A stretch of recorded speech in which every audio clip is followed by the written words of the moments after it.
this time it's just going to be in Tucson, Arizona. Oh, okay. Yeah. Well, anyway, I seen you had my old car on the trailer. On the trailer? Yeah, isn't it on the trailer? No, it's not on a trailer. It's just sitting in the yard.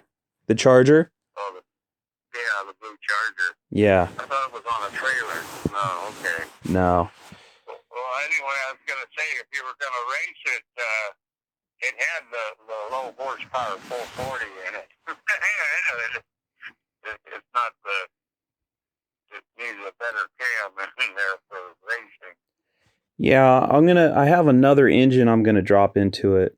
So that motor I've got it. I had it running a couple of years ago, but it's not running very good. I think maybe it's got some valve sticking or something. But I was gonna go ahead and pull the motor and put another engine in it, and all the brake lines are basically clogged with rust, so I got to replace the brake lines on it, and I've got a bunch of stuff to do to it. I'll put disc brakes up front, but I want to get it ready and take it in October. Oh, it's not anytime soon. No. Yeah, well, that's kind of a common deal. An engine that's been laying around for a while. A lot of times the valves will stick, or you'll get carbon coming loose inside and everything else. Right. And sometimes you drive them and they'll clean up, and sometimes they won't. But if you get a chunk of carbon coming loose, it's going to burn a valve on you. Yeah. But that I think that engine came out of a Chrysler, but it was the low horsepower 440. It wasn't the high volt stuff.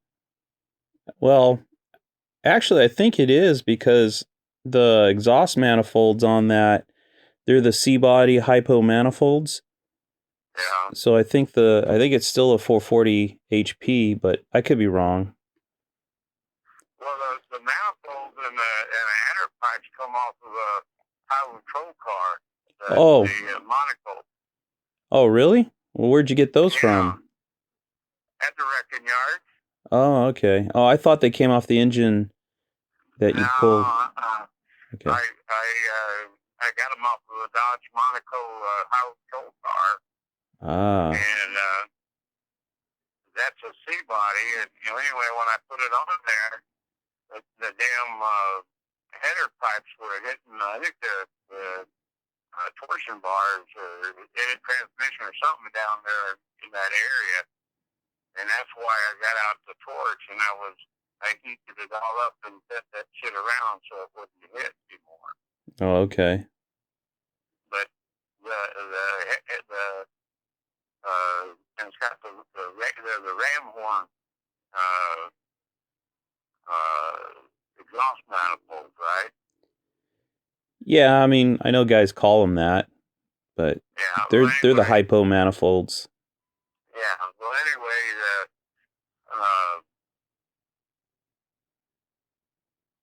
I put those on there, but it was it was hitting the torsion bar or the transmission or something. Anyway, it kind of tight down in there, and but they actually came out of a Dodge Monaco power control car, 440. Oh, okay. And I don't know, does it have mufflers on it? I don't know if I put mufflers on there or not. It had mufflers on it. I think one of them ripped. Well, I think one of them ripped off because it was so low. Glass packs or something. It would have been cheapy. No, I think it was mufflers. But hey, I wanted to ask you. I wanted to get the story again from you, like refresh my memory on the '68 RT Charger. Like, when did you end up buying that car? And you said that you bought it from the bank or something, right? Oh, the orange one? Yeah. Okay, yeah, it was First Western Bank.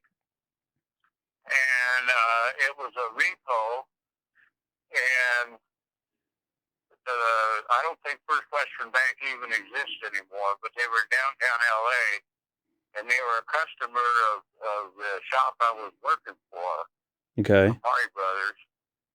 And anyway, he come in one day and tells the boss, and I'm standing right there, that I'm having a repo car pulled in. You can look at it, and you can buy it and stuff. And I told him I was interested in it. But anyway, I think it came from Bakersfield, but it was originally from Texas. Okay. But the transmission had blown up in it, and they had to hold the transmission parts in a box in the trunk. Okay. And what I did was I started it up without the transmission on it, and I think I had an oil gauge on it or something like that, checked the oil pressure. But anyway, I ran it, and then I told them I would take it, and I think they wanted $1,500 for it. So this was a 1968 Dodge Charger RT 440 4-speed, and it had a Dana rear end in it, right? And it was the spring color Charger red, which is like an orange looking color. And that was an orange red. And they only wanted $1,500 for it. What year was this? It had to have been about, it wasn't too long before I married your mother. It was around 70. 1970. So the car was only 2 years old? Yeah, it had the, what do you call it? Not the positive tracks, the sure grip, the rear end in it too. Yeah. And it had the Chrysler 4-speed in it. Okay. And but anyway, I had to buy a bunch of parts. I think I had to buy a new cluster gear for it. Okay. I bought a bunch of parts. Evidently, what happened, the guy had bought it, and he was from Texas, and he drove up there to Bakersfield, and he blew up the transmission, and he ended up leaving it there. And I guess the shop or service station or whatever, they went to put a mechanic's lien on it, and when they did that, they found out that First Western, it may not even have been First Western Bank, but anyway, it was First Western handled the repo. Oh, okay. And so they sent they paid for a tow truck to tow it back down to L.A. And of course, the idea was the shop was to appraise it, and see what it would need and all that. Well, the transmission was in a box in the trunk, and obviously it had been abused, Yeah. And but anyway, I think it was $1,500 they wanted for it, and I told them I'd take it, and I did. And the car had an RT stripe on the back, right? And you peeled it off or something? Yeah, it had a dent in the rear, and I made a deal with one of the body men. He went and repaired the dent. It was I think it was by the gas cap. Okay. And anyway, and then I had to pay the boss to have it painted. And in fact, they gave me the can of paint that they had left. They bought a quart of paint to paint it. They didn't use up all that paint. But when that was happening, I went ahead and peeled it was black tape. I peeled the black tape off of the other side and everything. Okay. And now I remember you telling me that the car was a non-AC car, and you went to the junkyard and you found, I think, a 70 Charger that had AC, and you pulled all the parts off to put on your car? Oh no! Oh, you're talking about the air conditioner? Yeah. Okay, what happened? Yeah, it didn't have air conditioning in it, and we had a contract with Avis Rent-A-Car at LAX. Okay. The boss did for all the body work. The, Well, he had a total charger. What they used to do is some of the total cars they would store at the shop, and they would keep track of the parts that they would take off of it, and they'd actually make money off of the salvage cars. right. And anyway, I asked him if I could have the air conditioning unit, and he said yes, but it was a 318 car, Oh. and I put it in there. It was kind of Mickey Mouse, and I ended up getting the mountain drive parts and the air compressor and stuff. But every time I wound it up really tight, it would throw the belt off of the air conditioner. Oh. But I was the air conditioning specialist at the shop. But anyway, that was a constant problem with that. And then, Well, go ahead. the problem was the belts were too long. In other words, there was too much distance between the crankshaft and the air conditioner, and that's why it kept taking the belt off. Okay. And